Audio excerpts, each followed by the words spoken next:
It's Wednesday, and we're halfway through the week, and I hope it's been going well for you. But here's the thing. For some of you, it's actually not, and it's been brutal, possibly. And you can't find a job, or this week your heart was broken, or you weren't the best role model for your kids, or for me, my stepkids. So here's the thing. We want you to just take a breath and join us around the table to talk about some really important things that us women want to talk about, things that matter to us, matter to our hearts and to our lives and relationships. And this is the thing that I really clung to when, say, my weeks weren't going great, is that my girlfriend said to me one day, Melinda, today is not your forever. So if your day today is going really bad, it's not your forever. And we're going to help you get through it. We're going to encourage you and empower you to make some great choices on having a better week. And so I'm your host, Melinda, and today I'm joined by my amazing co-hosts and writers and bloggers on See, Hear, Love. And actually, that's what we're going to be talking about today, is actually See, Hear, Love. And what does that mean to us personally in that context? And I think that it's important for us to sort of like unpack it and understand it, because we're not just going to do it over the table time here, but over the next few months, we'll be asking different guests that come on the show the same thing. What does see, hear, and love mean at your workplace, in the work that you do overseas, in the work that you do with sexually trafficked girls? What does that mean, and how has that worked out in your life? And so today is a perfect day that I'm going to throw it open to you at the table. And what are your thoughts, your own personal context of see, hear, and love? And Cheryl, what about you? Let's start with you on that idea. Well, I've got a whammy for us today. Oh, I've been okay. Ready. just opening my heart to kind of hear what that means to me. And for see, I think it's because what I love about this show is because we see Christianity differently. It is the same, but our perspectives and our daily viewpoint of it is different. And the way I see Christianity is a very practical, dirty, grimy, bruised, damaged, get up, fall down, get up, fall down, get up, Christianity. And when I think about the word see, I think about seeing and viewing and appearances. And I am so not about appearances. I'm about what's going on underneath. And so it's so important that we see past seeing. I need someone to see my heart past seeing my appearance, and see my life past seeing my accomplishments and what I do. And we're so quick to see in the first level, but it takes time and relationship and energy and care to see past all the other levels. The hi, how are you doing, walk away is different than hi, how are you doing, pause. Right, but Cheryl, that's easy. We've created a culture in people where it's easy to do that because then you're not involved with people. It's messy to get involved with people, to say, how are you doing? Let me really find out how you are. And I'll tell you why it's messy, and here's the challenge, and you'll get a sense of my bend as we go. It is hard for us to pause because we don't want to open up ourselves. Yeah, absolutely. Right. So I don't want to ask you how you're doing and wait for the answer, because there's a possibility, as scary as it might be, that you might ask me back. And then I have to start thinking about being vulnerable in relationship and opening up. And we want to live in a bubble. We want our Christianity to be a bubble. And I'm so happy to have a platform where we could really see people as they are. Isn't it exhausting to always front? I love that word, fronting. My husband Chris says it all the time. Like, we will go out, say, to a dinner party, and he'll look at people and go, look at him fronting. He's totally putting it on. And I'm like, that's such a good thing, because we have become a people, I don't care if you're Christian or not, fronting to say, this is who I am. Look how greatly packaged and gorgeous I look, so that we don't have to deal with all the junk. And there's inside, places we should be that way. It's appropriate to not show everyone everywhere. Sure. You do need to go to Find work at the bank or wherever you work. Like you have places that are appropriate to show certain parts of yourself. Obviously, we can all think of people who overshare everywhere. In the grocery store, they're telling their whole life story to someone they've never met, and it's inappropriate. And that's really also dangerous. And so we also need to see, hear, and love like the places and people we should actually share that stuff with. Yeah, that's good. Totally. So being discerning, obviously, about who we can. I think sometimes it's just exhausting because there's so many times where you've seen these people over and over, and they're still fronting. And you're like, okay, come on, I know what's really going on, right? And so when I think about hear and love, really quick,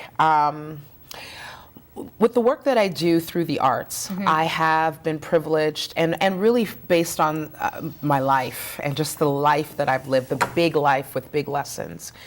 I have dedicated my life to working with street people and ex-prostitutes, ex-gang bangers, ex-drug addicts, all the X's, all the X's. And everything comes back to the same question, no matter what I do. Whether we're in prisons, youth detention centers, I've been in brothels in London, I've been working with child soldiers in Uganda, it doesn't matter where I am, the question is the same. Do you see me? Yeah. Right. Yeah, absolutely. Do you hear me? Right. Is what I'm saying and who I am matter to you? And that's what it's about. That's really Absolutely. good. Yeah. And isn't that the message of the gospel, the life and message of Jesus? It Because is. that's what he did. He demonstrated. I mean, people ask me, why Jesus? You know, honestly, why not Buddha? Why not all these other, great leaders, teachers, prophets? Yeah. And if I'm actually very practical, I say, first off, I believe Jesus is the best example of the way to live. Right. To love and live. Like, look at how he engaged women. Yes. Those on the margins, those children, Right. older people. Like, over and over, you just look at this man, God, and go, okay, if I'm going to pattern my life out of anyone, Jesus is the man. Right. And I say that very just like not to be, out there, but just say, really, when I look at him, it's like, wow, what an incredible person to follow and look at for his life. Because he saw people. Yeah. He saw through the leprosy, he saw through gender, he saw through age, he saw through the tax collector, and he's like, I want to be with you, I want to hang out with you, let's go for dinner. And I'm like, that's my kind of man. Yeah. Yeah. Jesus and I we'd be going out all the time for dinner. But I think that's beautiful. That's exactly Jesus' heart and character, what you're saying. Right. Amazing. Abby, what do you think? What's your thoughts about that? Well, very much in line with that. My heart has been broken for the people in the back pews of the church that are there, but not feeling seen, heard, or loved. And I hesitate to say I was one of those people because I was very seen in my church. I was very involved.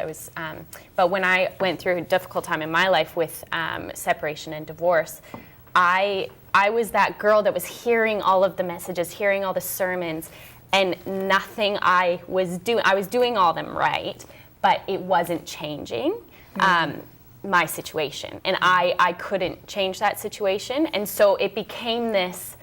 Okay, so how do I represent these women who are at the women's conferences with the speakers on the stage talking about their happy marriage, because to be completely honest, that's all I saw.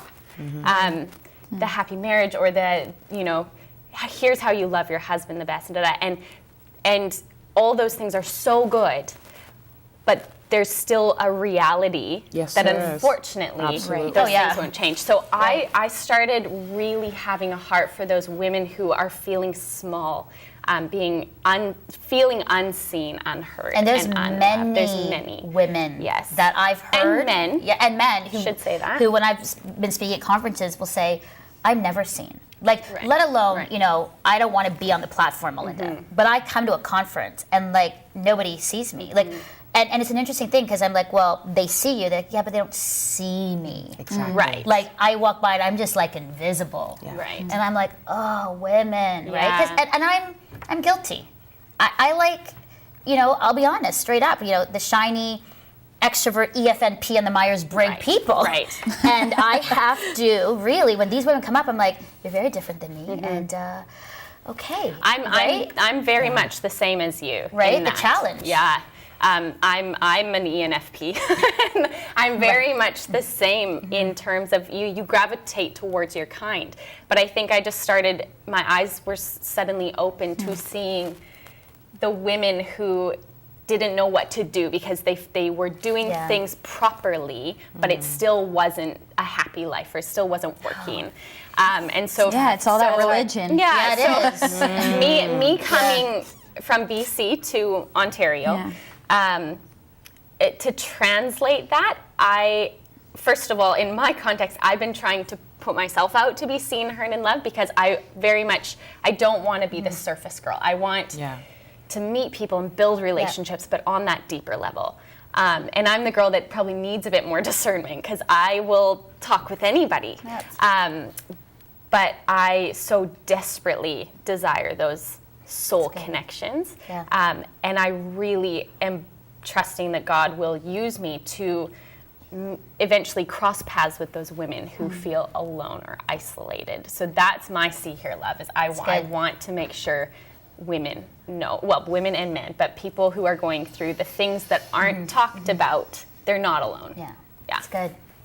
Joanna, your thoughts? Well, one of the things that you sort of prompted me with was to come with the angle of my role in church. And so you can totally come at this from that personal side, and I'm happy to do that on another show. But from the see, hear, love for me with church is all about, like, am I seeing the church in our nation as it really is? All honest, ugly, and beautiful parts of it. Right.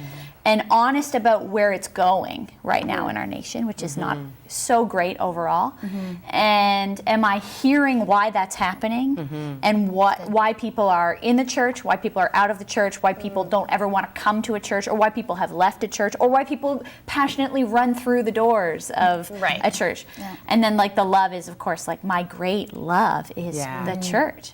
That, like, if I can say it, like, the church is a whore, but she's my mother. I love that quote because, like, you know, it's different. Like, you know, when other people talk bad about your family, it's very different than when you talk bad about your own family. Like, don't you talk about my mama. Like, exactly. No, but really, that's, like, for me with the church, I feel this great love and affection and protection for this thing that is not perfect, that has all kinds of brokenness and mistakes, but I love her. That's so good. That's really good.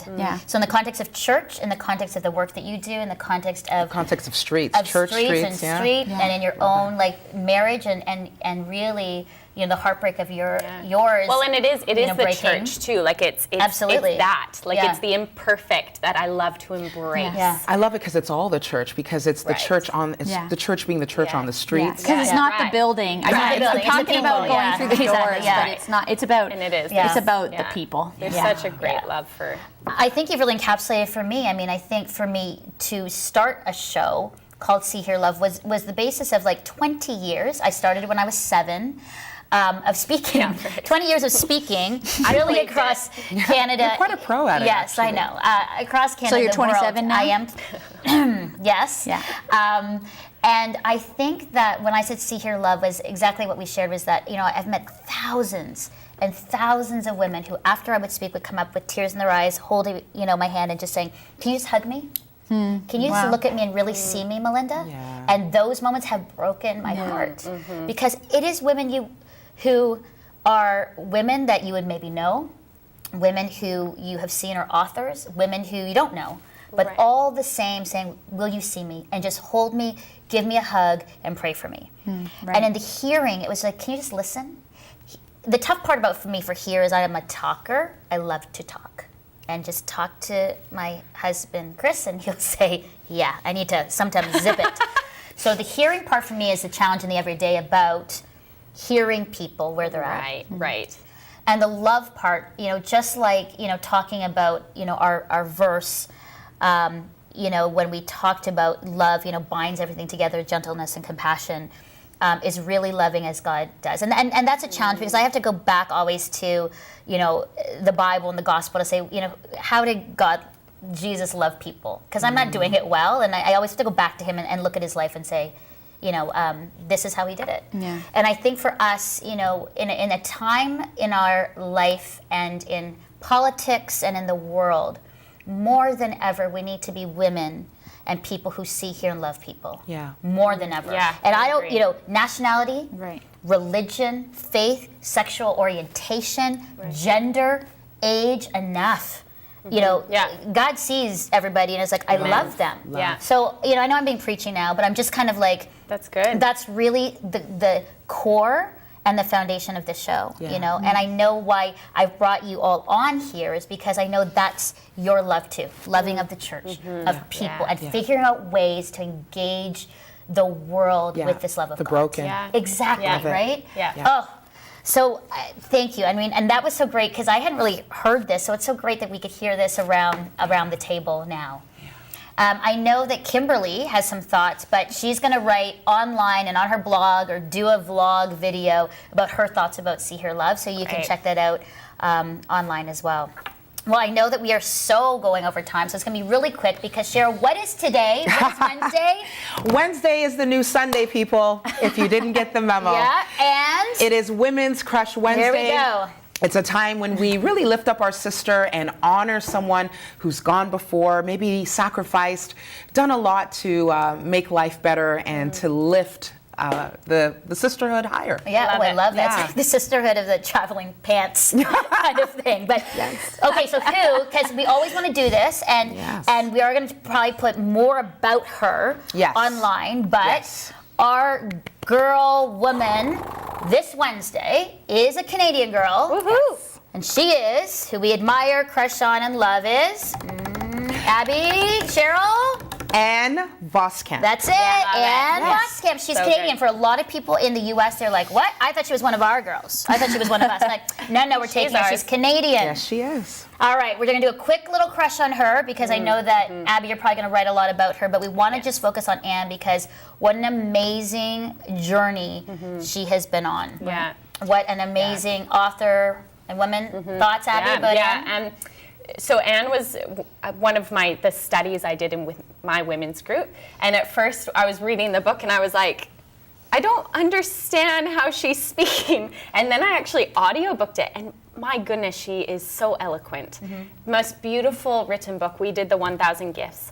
And it was just a really incredible lesson for me in gratitude. It was my first lesson in gratitude, and it has really changed my outlook on life. I got her app, 1,000 Gifts, and you can log gifts as you go throughout the day. It really does change your perspective. So she is the most eloquent, beautifully worded woman, and the lessons she writes through these words are just, they're unparalleled. Yeah.